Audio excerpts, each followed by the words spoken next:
tutti ragazzi, bentornati allo Scrigno del Calcio e bentornati alla rubrica Che fine hanno fatto. E oggi parliamo di una squadra marchigiana che per un anno ha fatto parlare di sé, la Fermana, e vedremo che fine ha fatto oggi. Io vi racconto in particolar modo la storia della mitica promozione della Fermana, squadra giallo-blu di Fermo, provincia di Ascoli Piceno, in Serie B al termine della Serie C1 98-99 e del suo campionato di Serie B, eccolo qua, nella stagione 99-2000. Poi andremo a leggere anche qualcosa. Prima di farlo, naturalmente vi invito ad iscrivervi al canale, se non l'avete ancora fatto, mi raccomando iscrivetevi. Seguiteci sui social, Il Popolo del Calcio anni 90 su Facebook e su Instagram, Il Popolo del Calcio è il nostro blog, trovate tutti i riferimenti nella descrizione del canale e anche nelle siglette di apertura, e poi lasciate like, commenti, insomma sostenete il canale il più possibile. Dunque, la Fermana è una squadra che forse non tanti ricordano, non tanti conoscono, di certo non chi è più giovane di me, non chi è delle nuove generazioni, non ha vissuto quell'annata abbastanza clamorosa di Serie B 99-2000. L'ho già raccontato quando abbiamo parlato di Che fine ha fatto il Savoia, andate a recuperare il video se non l'avete visto, tanto è più o meno sul genere di questo. Nel 99-2000 la Serie B è spaccata tra centri enormi come le due genovesi, il Napoli, l'Atalanta, e squadre all'esordio assoluto in Serie B come appunto la Fermana, il Savoia, l'Alzano. Ci sono delle squadre molto piccole, si contrappongono questi due mondi apparentemente opposti, che invece partecipano alla stessa categoria che è la Serie B. Ma bisogna fare un passo indietro di qualche mese, perché la Fermana gioca il girone B della Serie C1 nella stagione 98-99, non è assolutamente una squadra che sembra attrezzata per la promozione, anzi per tutto il girone d'andata staziona nei bassi fondi della classifica, sembra quasi che debba lottare per non retrocedere. Nel girone di ritorno fa la bellezza di 40 punti, arriva a rimontare posizioni. Inizialmente si pensa che possa ambire a giocare i playoff. Tra l'altro i playoff della Serie C di allora non sono come quelli di oggi, che fra un po' partecipa anche la squadra con cui giocavo a calcetto con i compagni di scuola, ma partecipano seconda, terza, quarta e quinta classificata e basta, e la prima va direttamente in Serie B. Più passano le giornate, più passano le settimane e più c'è la convinzione che la Fermana possa addirittura ambire alla promozione diretta, e si arriva alla vigilia dell'ultima giornata, il 16 maggio del 1999, con Fermana prima in classifica, se vince a Battipaglia è promossa, e poi Juve Stabia e Palermo che si giocano l'altro posto. Ecco qui, questo è il ritaglio della Gazzetta dello Sport che ho gelosamente conservato e ritagliato. La Fermana in Serie B con il giallo. Adesso vi racconto anche questo capitolo della storia. Bellissimo questo, a parte il titolo e con le immagini di festa, l'allenatore è Ivo Iaconi. Qui con l'orologio ci sono tutti i momenti di una domenica veramente al cardiopalma, perché alle 16:30, quando cominciano le partite, ovviamente la Fermana in Serie B sono tutte sullo 0-0. Segna la Battipagliese contro la Fermana, Battipagliese in vantaggio al 16° del primo tempo con Fonte, e a quel punto è la Juve Stabia in Serie B.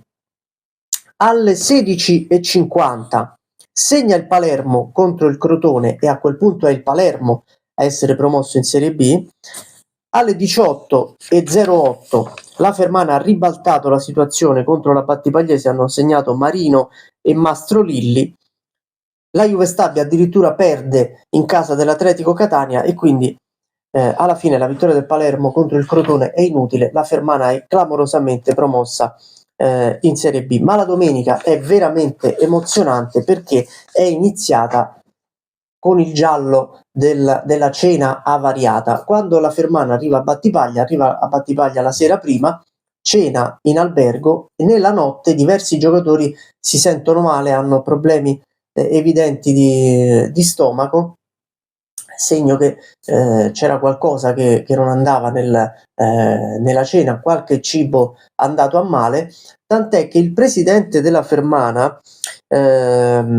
Battaglioni, si arrabbia, dice: abbiamo presentato una denuncia, ci costituiremo parte civile. Addirittura non riesce il presidente a godersi pienamente la storica promozione della Fermana in Serie B, un centro che mai aveva pensato di ambire ad una categoria così importante. Tra l'altro l'Ascoli è in Serie C, quindi la provincia di Ascoli Piceno viene rappresentata dalla Fermana in Serie B e non dal grande Ascoli che ha fatto la Serie A per tanti anni.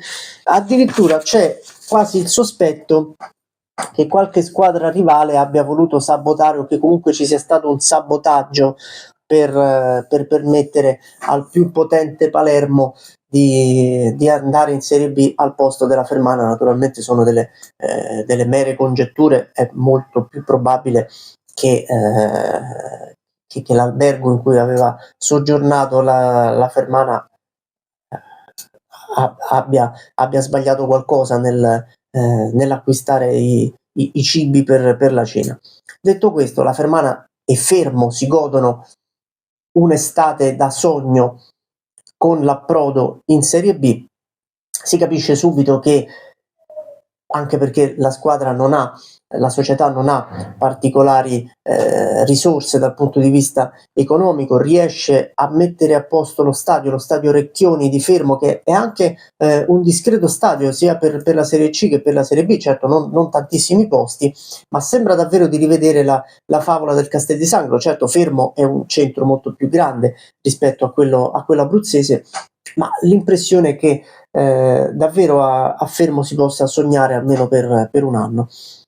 E questo è l'album con i giocatori della Fermana, e in particolare, se adesso ve lo avvicino un po' così si vede, c'è Massimiliano Fanesi, che sarà il bomber che riuscirà a segnare oltre 10 gol nella stagione di Serie B della Fermana. La stagione è abbastanza sofferta per i gialloblu, che a dire il vero non lottano quasi mai per la salvezza. Vincono alcune partite casalinghe, vincono anche delle partite prestigiose, ad esempio in casa contro l'Atalanta, fanno dei punti. Fanesi segna tanti gol. Per il resto è una squadra che a metà stagione, non dico che si arrenda, ma capisce che salvarsi sarà davvero difficile. Ma del resto è quello che vi ho detto in precedenza: quel campionato di Serie B è veramente molto molto competitivo, perché io vi ho nominato alcuni di quegli squadroni che c'erano, ma ad esempio c'era la Salernitana, appena retrocessa dalla Serie A, che poteva contare su un bacino d'utenza, su un pubblico eccezionale in tutte le partite casalinghe. Appunto il Napoli, le due genovesi, ma anche il Brescia erano delle squadre comunque da categoria superiore, sia come organici, sia come potenzialità economiche e ovviamente anche come tifo. La Fermana retrocede, il campionato è dignitoso nonostante la retrocessione, nessuno a Fermo tutto sommato se la prende, era qualcosa anche di preventivabile ad inizio stagione. Sarebbe stato veramente un miracolo per i marchigiani salvarsi in Serie B. Questo non avviene, la Fermana retrocede, e come spesso accade in questi casi, se dietro non c'è una società particolarmente facoltosa, forse anche ambiziosa, quando si spengono i riflettori cala un po' tutta l'attenzione, probabilmente anche nell'ambiente, cala un po' l'ambizione. La Fermana non lotterà più per tornare in Serie B, anzi disputerà dei campionati anche piuttosto anonimi in Serie C, cadrà in C2, poi nei dilettanti ci sarà una lunga e faticosa ripresa verso il professionismo, che è stato riconquistato proprio negli ultimissimi anni, fino alla retrocessione dell'anno scorso. La Fermana l'anno scorso,